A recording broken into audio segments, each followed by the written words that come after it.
Pisces ഞാൻ കാണുന്നത് നിങ്ങളുടെ കറണ്ട് ഫീലിങ്സ് റീഡിങ്ങിൽ ഒരു ചോയ്സിന്റെ എനർജിയാണ് പറയണേ. അപ്പോ ഈ പേഴ്സൺ, നിങ്ങളുടെ മനസ്സിലുള്ള പേഴ്സൺ, അവരുടെ ഇപ്പോഴത്തെ എനർജിയിൽ അവർക്ക് എന്തോ ഒരു ചോയ്സ് എടുക്കാണ്ട്. ഇപ്പോൾ ഈ ചോയ്സ് എന്താണ്? ഈ ചോയ്സ് രണ്ടാൾക്കാരുടെ ഇടയ്ക്കാണോ, അങ്ങനെയാണെന്ന് വെച്ചാൽ അവർ നിങ്ങളെ ചൂസ് ചെയ്യോ? അതൊക്കെ നമ്മൾക്ക് നിങ്ങളുടെ റീഡിങ്ങിൽ ഇപ്പോൾ കാണാം. ആൻഡ് എന്താ മെസ്സേജസ് നിങ്ങൾക്ക് വേണ്ടിയിട്ട് പറയണമെന്ന് നമ്മൾക്ക് അതും റീഡിങ്ങിൽ എക്സ്പ്ലോർ ചെയ്യാം. അപ്പോൾ പൈസീസ്, ഇത് നിങ്ങളുടെ കറണ്ട് ഫീലിങ്സ് റീഡിംഗ് ആണ്. ഇത് പൈസീസ് സൺ, മൂൺ, റൈസിങ്, അസെൻഡൻറ്റ്, നക്ഷത്രം എല്ലാവർക്കും വേണ്ടിയിട്ട് റീഡിംഗ് ആണ്. അപ്പോൾ എല്ലാവർക്കും എല്ലാം മെസ്സേജസ് ചിലപ്പോൾ റെസൊനേറ്റ് ആവില്ല. റെസൊനേറ്റ് ആവണത് എടുക്കുക, റെസൊനേറ്റ് ആവാത്തത് ലെറ്റ് ഗോ ചെയ്യുക.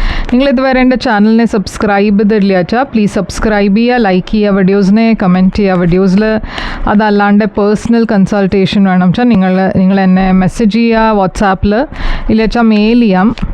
നിങ്ങൾ മെസ്സേജ് ചെയ്യുമ്പോൾ ഞാൻ പേയ്മെൻറ്റ് ഡീറ്റെയിൽസും അയച്ചു തരും. പേഴ്സണൽ കൺസൾട്ടേഷൻ പെയ്ഡ് സെഷൻസ് ആണ്. അപ്പോൾ പൈസീസ്, ഞാൻ കാണുന്നത് ഇവിടെ 9 ഓഫ് സോഡ്സ് ആണ് നിങ്ങളുടെ ഓവറോൾ എനർജി വന്നിരിക്കണേ. ഇത് സ്ട്രെസ്സിൻ്റെ എനർജിയാണ്. നിങ്ങൾ ഈ സമയത്ത് കുറേ സ്ട്രെസ്ഡായി ഫീൽ ചെയ്യണു, കുറേ ആങ്സൈറ്റി ഉണ്ട്, എന്തോ നിങ്ങളുടെ മനസ്സിൽ നടക്കുന്നുണ്ട്. ബട്ട് നിങ്ങൾക്ക് അതിൻ്റെ എന്താ വേണ്ടതെന്ന് അറിയില്ല. കുറേ ഉറക്കമില്ലാണ്ട് മാതിരി പറഞ്ഞാൽ, ഉറക്കമില്ലാത്തൊരു സിറ്റുവേഷൻ, രാത്രി ശരിക്കും ഉറക്കമില്ല, കുറേ ഇങ്ങനെ മനസ്സിൽ പേടി. അപ്പോൾ എന്താ ഈ 9 ഓഫ് സോഡ്സ് എന്തുകൊണ്ടാണ് ഇവിടെ? നിങ്ങൾ എന്തോ മാനിഫെസ്റ്റ് ചെയ്യാൻ നോക്കണു നിങ്ങളുടെ ലൈഫിൽ, പക്ഷെ അത് ഉണ്ടാവില്ല. അല്ലെങ്കിൽ അതിലെന്തോ ഒരു ഡിലേ ഉണ്ടാവും. പേജ് സോഡ്സ് ഉണ്ട് ഇവിടെ. നിങ്ങളെന്തോ ഒരു സിറ്റുവേഷനിൽ നിങ്ങൾ ഷുവർ അല്ല ഇത് നടക്കുമോ ഇല്ലേന്ന്. അതിൻ്റെ സ്ട്രെസ്സായിരിക്കും. ഈ പേഴ്സൻ്റെ ഓവറോൾ എനർജിയിൽ 6 ഓഫ് സോഡ്സ് ആണ്. ഈ പേഴ്സൻ്റെ ഓവറോൾ എനർജിയിലും ഞാൻ കാണുന്നത് ഇഷ്യൂസ് ഉണ്ടായിരുന്നു നിങ്ങൾ രണ്ടാളുടെയും ഇടയ്ക്ക്. പക്ഷെ ഇപ്പോൾ അവർ മുമ്പോട്ടേക്ക് പോവാണ്. അപ്പോൾ നിങ്ങൾ രണ്ടാളും സെപ്പറേറ്റഡും ആവാം. ഇവിടെ ഒരു എൻഡിങ് കാണാണ്ട് ഈ പേഴ്സൺ എന്തോ ഒരു സൈക്കിൾ എൻഡ് ചെയ്തിട്ട് മുമ്പോട്ടേക്ക് പോവാണ്. അവർ കുറേ റിജക്റ്റഡായി ഫീൽ ചെയ്യണു. അതല്ല വെച്ചാൽ അവർ നിങ്ങളെ റിജക്റ്റ് ചെയ്തിട്ടുണ്ടാവും. അപ്പോൾ ഈ സമയത്ത് ഈ റിലേഷൻഷിപ്പിൽ ഒരു ജഡ്ജ്മെൻറ്റിൻ്റെ സമയമാണ്. എന്ന് വെച്ചാൽ നിങ്ങൾ രണ്ടാളും ഇപ്പോൾ ഈ സിറ്റുവേഷനിൽ ഒരു ഫൈനൽ ഡെസിഷൻ എടുക്കാൻ പോവാണ്.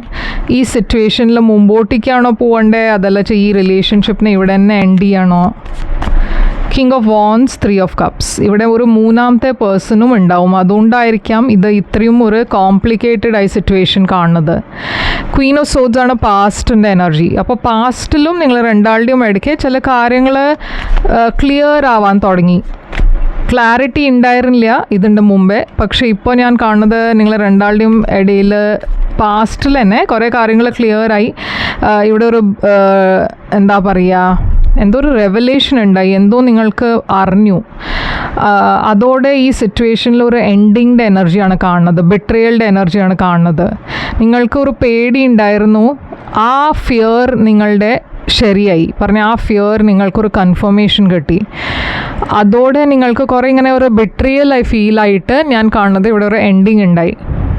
നിങ്ങൾ പക്ഷെ മുഴുവനെ മൂവ് ഓൺ നിങ്ങൾക്ക് ചെയ്യാൻ പറ്റിയിട്ടില്ല. എന്താ വെച്ചാൽ നിങ്ങൾ ഇപ്പോഴും എവിടെയോ ഈ പേഴ്സണിന് വേണ്ടിയിട്ട് വെയിറ്റ് ആണ് ചെയ്യണത്. നിങ്ങൾക്ക് ഇപ്പോഴും ഒരു ഹോപ്പ് ഉണ്ട് അത് ഈ പേഴ്സൺ ചിലപ്പോൾ തിരിച്ചു വരും എന്ന്.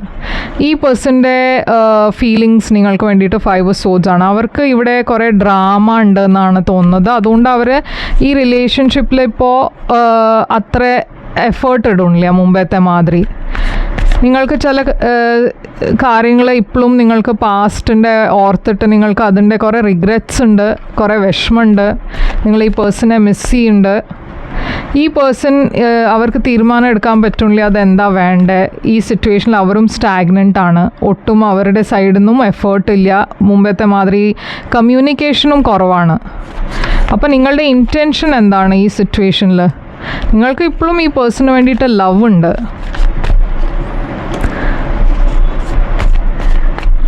നിങ്ങൾക്ക് ഇവിടെ സ്റ്റെബിലിറ്റിയാണ് വേണ്ടത്. ഈ റിലേഷൻഷിപ്പിൽ ഒരു ഫ്യൂച്ചറാണ് വേണ്ടത്. പക്ഷേ ഇവിടെ ഒരു തേർഡ് പാർട്ടി ഉണ്ട്. ഇപ്പോൾ ഒരു മൂന്നാമത്തെ പേഴ്സൺ നിങ്ങളുടെ സൈഡിലാണോ അതല്ല വെച്ചാൽ അവരുടെ സൈഡിലാണോ അത് പറയാൻ ഡിഫിക്കൾട്ടാണ്. ഇതൊരു ജനറൽ റീഡിംഗ് ആയതുകൊണ്ട്. പക്ഷെ ഞാൻ കാണുന്നത് ഇവിടെ ഡെഫിനറ്റ്ലി ഒരു തേർഡ് പാർട്ടി ഉണ്ട്. അതുകൊണ്ടാണ് ഇവിടെ എന്തോ ഒരു കോംപ്ലിക്കേഷൻ ഉണ്ടായേ, എന്തോ ഒരു ബ്രേക്കപ്പ് ഉണ്ടായേ. ഈ പേഴ്സൻ്റെ ഇൻറ്റൻഷൻ ഒരു പുതിയ റിലേഷൻഷിപ്പ്, ഒരു പുതിയ ബിഗിനിങ്ങിലേക്ക് പോകാനാണ്. അവർക്ക് പാസ്റ്റിൻ്റെ കാര്യങ്ങളൊക്കെ വിട്ടിട്ട് ഒരു പുതിയ സ്റ്റാർട്ട് വേണം അവരുടെ ലൈഫിൽ. നിങ്ങളുടെ ആക്ഷൻ പേജ് ഓഫ് പെൻറ്റിക്കിൾസ്. അപ്പോൾ നിങ്ങൾ കുറച്ച് സമയം കഴിഞ്ഞാൽ ചിലപ്പോൾ ഈ പേഴ്സണെ മെസ്സേജ് ചെയ്യും. ഒരു പുതിയ തുടക്കത്തിൻ്റെ എനർജി ഇവിടെ കാണാണ്ട്. ഈ പേഴ്സൺ അവരുടെ സൈഡിൽ ഒരു ചോയ്സിൻ്റെ എനർജി വന്നിട്ടുണ്ട്. അപ്പോൾ അവർക്കൊരു ചോയ്സ് എടുക്കേണ്ടി വരും. നിങ്ങളുടെ കൂടെയാണോ ഫ്യൂച്ചർ വേണ്ടത്, അതല്ല വെച്ചാൽ വേറെ ഒരു പേഴ്സൺ ഇവിടെ ഇൻവോൾവ് ആണ് വെച്ചാൽ അവരുടെ കൂടെയാണോ ഫ്യൂച്ചർ ഉള്ളത്, അത് ആ ചോയ്സ് അവർക്ക് എടുക്കേണ്ടി വരും. ആ ചോയ്സാണ് അവർ എടുക്കാൻ പോണത്.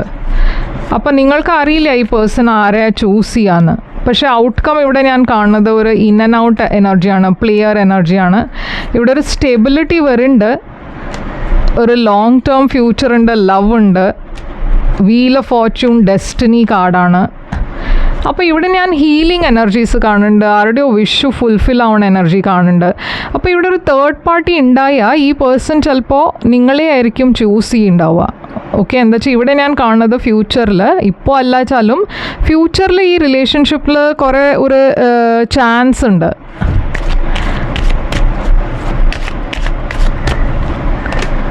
Stay optimistic about your love life. അപ്പോൾ യൂണിവേഴ്സും പറയേണ്ടത് നിങ്ങളുടെ ലവ് ലൈഫിൽ കുറേ ഓപ്റ്റമിസ്റ്റിക് ആവാനാണ് പറയണേ. ഓക്കെ, എന്തോ ഒരു ഹോപ്പ് ഉണ്ട്. ഇപ്പോഴും ഈ റിലേഷൻഷിപ്പ് മുഴുവനെ കഴിഞ്ഞിട്ടില്ല, എൻഡ് ആയിട്ടില്ല. ഓക്കെ, അപ്പോൾ ഇതാണ് പൈസീസ് നിങ്ങളുടെ റീഡിങ്. ഇവിടെ ഞാൻ ഫയർ സൈൻസ് ആണ് കുറേ കാണുന്നത്, ജെമിനായി കാണാണ്ട്, ഏരീസ്, ലിയോ, സാജിറ്റേറിയസ് ഉണ്ട്, ടോറസ്, വെർഗോ, കാപ്രിക്കോണും ഉണ്ട്. അപ്പോൾ ഇതാണ് നിങ്ങളുടെ റീഡിങ്. ഇത് റെസൊനേറ്റ് ചെയ്തിട്ട് ലൈക്ക്, ഷെയർ, സബ്സ്ക്രൈബ് ചെയ്യുക, കമൻറ്റ് ചെയ്യുക. പേഴ്സണൽ റീഡിംഗ് വേണം വെച്ചാൽ എന്നെ കോൺടാക്ട് ചെയ്യുക. എൻ്റെ എല്ലാം ഡീറ്റെയിൽസ് സ്ക്രീനിലുണ്ട്, ഡിസ്ക്രിപ്ഷൻ ബോക്സിലുണ്ട്. പേഴ്സണൽ റീഡിങ്സ് പെയ്ഡ് റീഡിങ്സ് ആണ്. അപ്പോൾ നിങ്ങൾ എന്നെ കോൺടാക്ട് ചെയ്യുമ്പോൾ ഞാൻ പേയ്മെൻറ്റ് ഡീറ്റെയിൽസും ഷെയർ ചെയ്യും. അപ്പോൾ ഞാൻ തിരിച്ചു വരും വേറൊരു റീഡിംഗ് കൊണ്ടുവന്നാൽ. അതുവരെ ടേക്ക് കെയർ.